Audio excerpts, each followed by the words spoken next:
dating a lady in Lancashire, and just before the summer holidays, when the cost of living crisis really started kicking off, I've just noticed I spend as much time taking food away from children as I do serving it. And to be honest, it's not what I took the job for. You know, I never dreamt that I'd be having to tell children, you can't have that, you've no money on your account. And it used to be, you know, when I first started a year ago, okay, once a month, there might, you know, parents forget to put money on at the beginning of the month, and you get that. But now you're talking 10 to 15 children a shift every day, every single day, and I'm saying, you can't have that, there's no money, you know. And it's breaking my heart. You know, you see them, they're in a queue full of all their peers and other school children, and it's humiliating for them. It's so humiliating. They just look at you like, well, what am I going to eat? And it's like, I can't give you anything. I'm sorry, you know. And I'm just dreading going back to work. I'm dreading October. And to be honest, it's getting to the point where I'm just like, I don't even think I can do this job anymore. I didn't take the job on to starve children. I'm sorry, it's just... You know, it's just something has to give, and I just don't think it should be children's spirits. You know, I'm sorry, So there you have it, people. This is real poverty happening in UK, where kids are starving, parents can't afford to feed their kids, give them money for school meals. I mean, when I was growing up, you know, food in school was free. You know, it should be free for kids. You shouldn't have to pay for your kids to go to school and then pay for them to have a meal. You know, it shouldn't be like that. It should be part of the education system where kids are fed, make sure they're fed, they're not hungry. And when I was growing up, it was like that. Then somewhere along the line, someone decided to add school meals where you have to pay for it, and as you can see, what's happened now, kids are going hungry, kids can't eat, and things are getting worse. They're getting worse and worse because families have got less money to spend and they just can't feed their children. And this is what's happening with that clip. And it's really sad to see things like that. So what's Liz Truss doing about the economy? So she's already did a couple of disasters in her first week as the Prime Minister, and this is the latest line of disasters she's planning to do. She's going to get rid of the cap on bankers' bonuses. So in the 2008 financial crash that we had, you know, it was mainly down to the bankers. You know, there was a lot of rogue bankers. They were making too much money. They were being filthy rich. And some of them have caused a huge crash. And it goes back to the days when the stock market crashed and there was a rogue trader and things like that. There's films made about it. So after the crash, there was a huge cap on bankers being paid ridiculous amounts of bonuses. And we're talking about, you know, bonuses worth millions and millions. Some of them, you know, they get a lot of money, let's put it that way. And she's now deciding to cut that cap. So the bankers will still make a lot of money. Already that cap is high enough. That cap is worth 2 or 3 times worth their salary, by the way. So it's a really high cap, and bankers make a lot of money anyway. So it's not like, you know, they're gonna freeze or get hungry by keeping the cap. No, she wants to kind of let that cap go. And now you're going to see these ridiculous bankers now getting filthy rich again at a time when people are getting hungry all over UK. You know, this is the time where there's a cost of living crisis, but at least the bankers make the money, right? At least they get filthy rich. Nobody really cares about that. And guess what?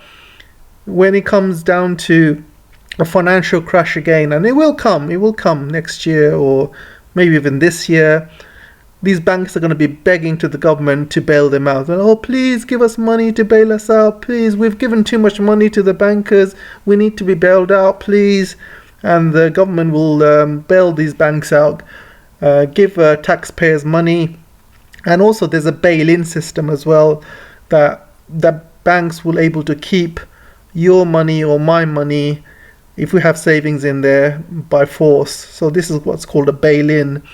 And it just goes to show she's just all about the big businesses making money. And even she was talking about windfall taxes on these BP Shell companies, which have made 170 billion over the last God knows how long, but they've made 170 billion profit, and she's not going to give any sort of windfall tax on that. Even the EU leader has said there's going to be a windfall tax on the gas and energy companies because they're making too much money from this crisis. So Liz Truss, she's already shown what she's about. She's all about making the rich people richer. She's all about the WEF. She wants the top 1% to be even richer. She doesn't care about the middle class. She doesn't care about the working class. She doesn't care about the average citizen in the UK. She's all about these bankers and these big conglomerates and big companies making money and profits, while the rich get richer, the poor will always get poorer. So that's what she's about, really, and she has proved it. So I'm going to be talking a bit about China in this video because there's a lot of news coming out of China. And first article of the day: the China team is barred from the Queen visit. So as you know, all the countries around the world have been given an invitation to come and see the Queen's funeral, and this includes North Korea, by the way. And it seems like the only two countries which are banned or barred is Russia and Belarus. Every other country can come and see the Queen's funeral, see the Queen's body and things like that.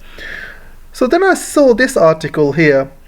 The Speaker of the Commons, Lindsay Hoyle, has made it clear that the China's Vice President Wang Guishan, sorry if I can't get it right, who was coming to London in the place of President Xi Jinping, would not be allowed to set foot inside Westminster Hall, where mourners are filing past the Queen's coffin. A number of senior British parliamentarians, including the former Tory party leader Ian Duncan Smith, has written to Hoyle, arguing it would be wholly inappropriate for any representative of the Chinese government to be able to come to the Palace of Westminster. So you see, the parliamentaries and the Speaker of the Commons, they are making waves to stop the Chinese from visiting the Queen, and I just think it's absolutely sickening, despicable behaviour by the British leaders in this time as well. I just think it's absolutely sick. So let's move on. President Xi has gone to Kazakhstan, and I want to talk about this because not many articles are talking about this, and you're not going to find any articles telling you the reasons why President Xi has gone to Kazakhstan. And you have to understand, this is President Xi's first trip abroad since the pandemic, so we're talking about years. So why did he pick Kazakhstan as his first point of call? Why did he pick Kazakhstan to go on his first visit since the pandemic? Why couldn't he gone to Russia, or why couldn't he gone to Saudi Arabia? There's many more important countries than Kazakhstan in this world, right? So why has he gone to Kazakhstan first? Well, I'll tell you why. Because Kazakhstan is actually very, very important for China. So one of the main reasons Kazakhstan is very important for China is Kazakhstan produces a lot of uranium. It's one of the biggest uranium producers in the world.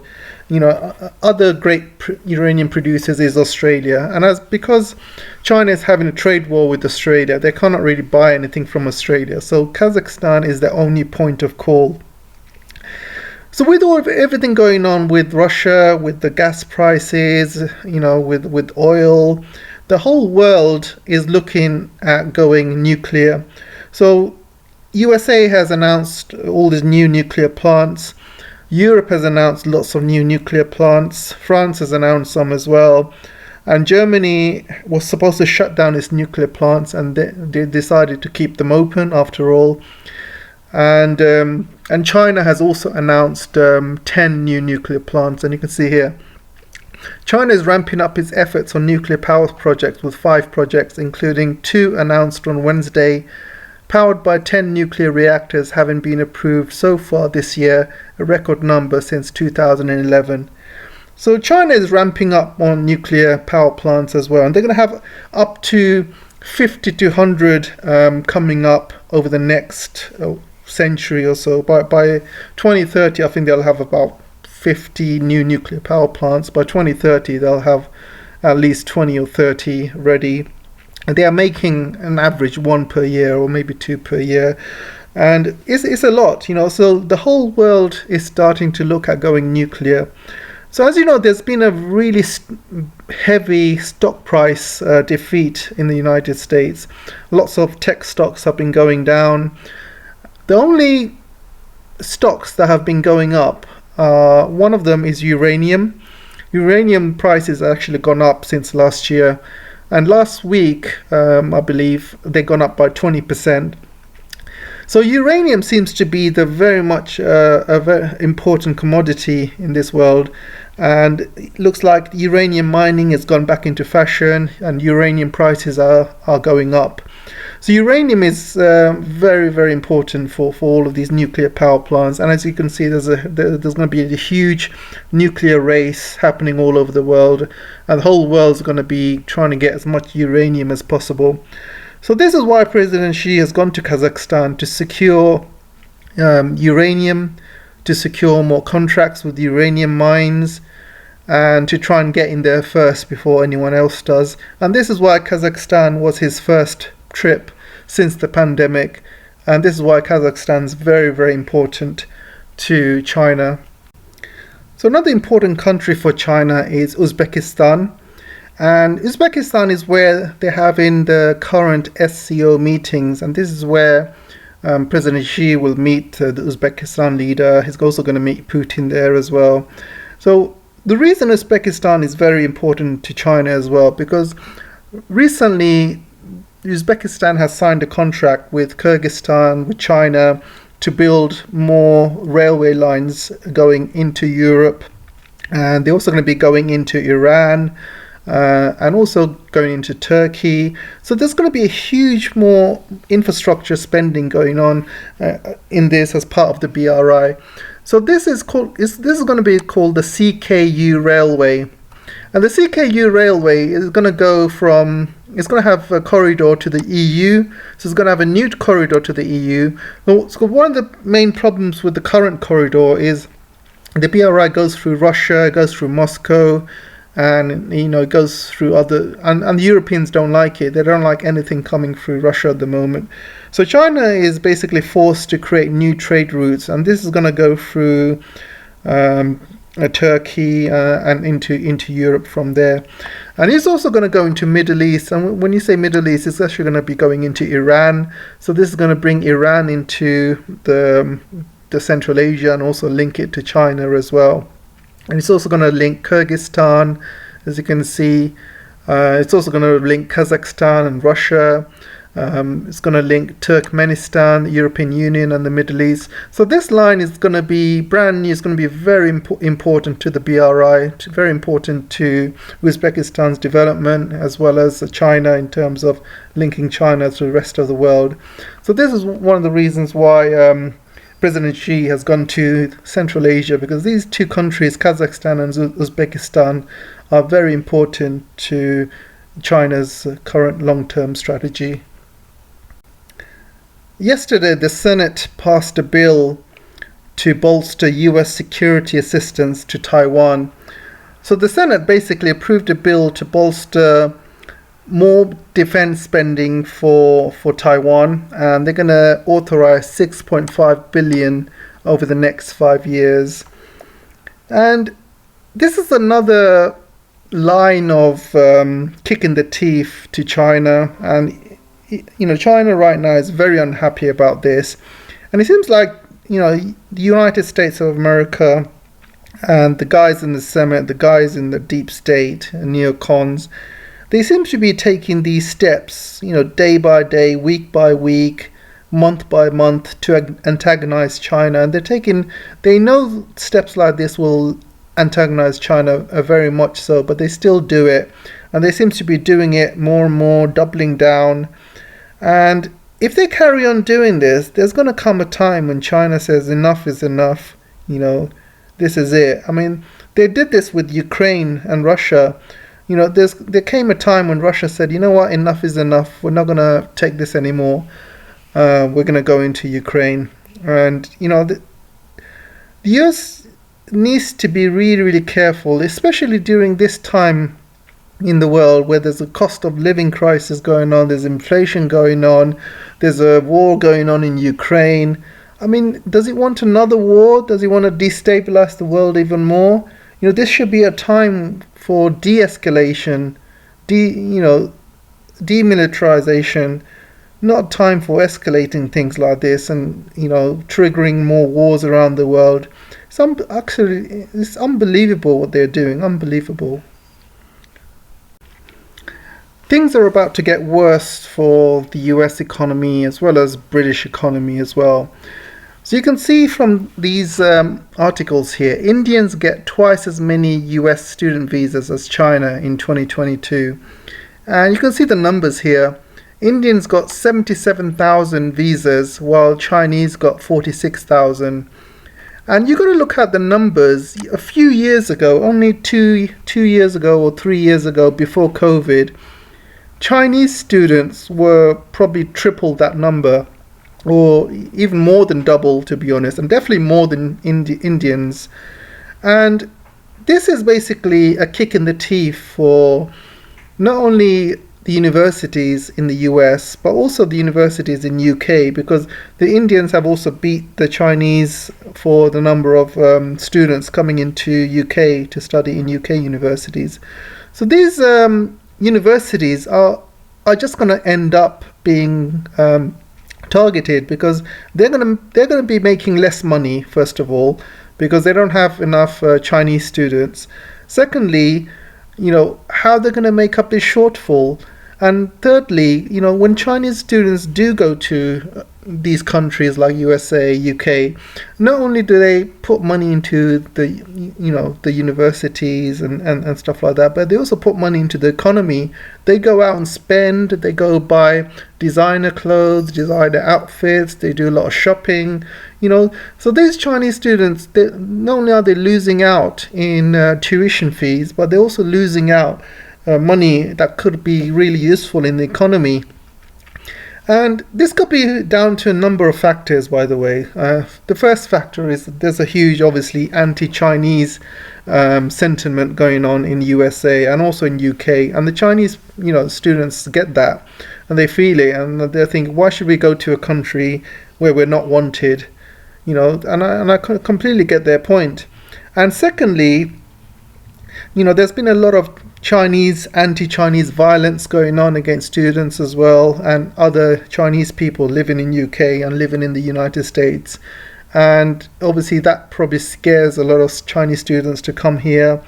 And also the parents which finance these Chinese students are probably scared as well, and they're saying, you know what, we're not going to send you abroad, not during these times, because these times are really dangerous. So find another country or something, but you're definitely not going to USA or Great Britain. So it could be that as well, or it just could be down to the United States just refusing Chinese visas. And I wouldn't be surprised, because when Trump was in power, he refused a lot of Chinese visas at the time. So it could be that as well. They're just refusing Chinese visas. Same in UK. So I wouldn't be surprised if they actually did that. But this reduction is not a good thing for the universities in USA, universities in UK, because these universities, have been living a good life because of these Chinese students having coming in, spending money, paying for the tuition fees, paying for the accommodation, going out and doing shopping. So they have been, doing a lot for these universities and also for the country they have been studying in. So it's going to be a big loss. And I think also the Chinese universities are improving as well. There's a lot of universities in China which have got a lot of money coming in as well from the government, and these are expanding. So a lot of Chinese students feel that they don't need to go abroad and study when they got great universities at home. There's a lot of new universities popping up in new cities as well, like Zhongyan, Ordos, and many other new cities, tier 1 cities and tier 2 cities. So, like I said, there might not be a reason for Chinese students to go abroad anymore, when they got great education at home. So many factors, like I said, but all these factors is just going to hit the pockets for the universities in UK and USA, and it's just going to hit the pockets of the governments as well. So let's move on. So Ursula made a speech yesterday. You can see her wearing her Ukrainian flag outfit. She still wants to stick it to Putin, as they say. And basically, this conference that she did, she was talking about what a great job she was doing and how, this was all affecting Russia's economy, how Europe was in solidarity. She was basically saying everything that she's been doing so far and everything she's done has been great. Europe is doing great, people are doing great, there's not a problem, only people that are suffering are Russians. This woman is living in another world. Then suddenly she comes and throws all these bombshells, like she wants to have an energy windfall tax on all of these gas companies and energy companies. And this is one thing that Liz Truss couldn't even do in UK, and she wants to basically do a windfall tax in EU. I don't know how she's going to get away with it. She is not going to get away with it, because all of these EU energy companies, they're going to find ways not to pay this windfall tax. They will find ways, and and there's always ways, and this is going to make her very, very unpopular. And it's going to have repercussions. It's going to have severe repercussions. So what do you think she was going to do with all of this extra money that's coming from the windfall tax? She's going to give it to Ukraine, of course, obviously. So it looks like Hungary is in major trouble. The leader, Viktor Orban, seems to be in trouble as well. The EU has basically had enough of him. He has been one of the few voices of reason. He has been speaking the truth, and you cannot have anyone speaking the truth in the EU Parliament and the EU government. So he's under a lot of pressure now from the EU, and the EU is basically looking at stopping funding that's going into Hungary, and I think they're going to try and push out Hungary out of the EU. And they're saying things like Hungary can no longer be considered a full democracy. So I think the EU is trying to make plans to kick Hungary out, or they'll make Hungary's life very, very difficult, that Hungary actually pulls out by themselves. Either way, I think it's going to be a good thing if it does happen. It's not the end of the world, even the EU, leaving all of this bureaucracy behind. I think Hungary will probably do better on its own. And we'll see how this develops. And one country, to give you an example of how the EU treats, is Moldova. And Moldova has recently come out and said that Moldova is 100% dependent on Russian gas. However, Moldova, along with Ukraine, is on a waiting list to join the EU. They're not part of EU yet. So they are under notice, which means they have to be on their best behavior for 10 years or 20 years or however long they have to wait, which means they have to follow EU regulations, they have to follow EU politics, they have to follow EU sanctions. So whatever EU sanctions, they're going to have to follow it. And now, guess what? The poorest country in Europe is going to get even poorer, because now they depend a lot on Russian gas, and they have been following the EU when it comes to sanctioning Russia and all sorts. And they have pretty much kicked themselves in the teeth, and they are in serious trouble right now. Their inflation has gone up by 40-50%, and it's going up even more. And Moldova is ready to collapse in winter. I think that's going to be the next country that's going to collapse. This is what happens when you try and follow the EU. Now we're coming to the idiots of the day article, and apparently all of these super rich people living all over the world have been given a message to start planning for the apocalypse. And what they're doing is they are building bunkers in their multi-million or multi-billion dollar properties. They are building bunkers, they're buying bunkers all over the world. And these are going to be luxurious bunkers. And they'll be able to survive a nuclear holocaust for years. They'll have a lot of food there. They'll have all of the necessities, everything that they need. And apparently a message has been given out to all of these rich people that live around the world, and all of them have been all building up bunkers together. So I don't know, something that they know that we don't. Maybe they know that there is a big war coming out soon. Either it's going to come out of Ukraine, a nuclear war, or it's going to come out from the Taiwanese Strait. Either way, the world is in a very precarious state at the moment, and things can escalate and things can happen very, very fast, so you never know. Anyway guys, that's all for today for now. Let me know what you guys think. Looking forward to your responses. Don't forget to like, share, subscribe, comment. Try and watch the video to the end. It really helps with the algorithm. And those of you who really want to support me, my support list has been going down recently. So if you really want to support me, please consider joining my locals or Patreon. Or you can just simply buy me a coffee. So that's all for today guys. Take care for now, and thanks for listening. I'll see you in the next video.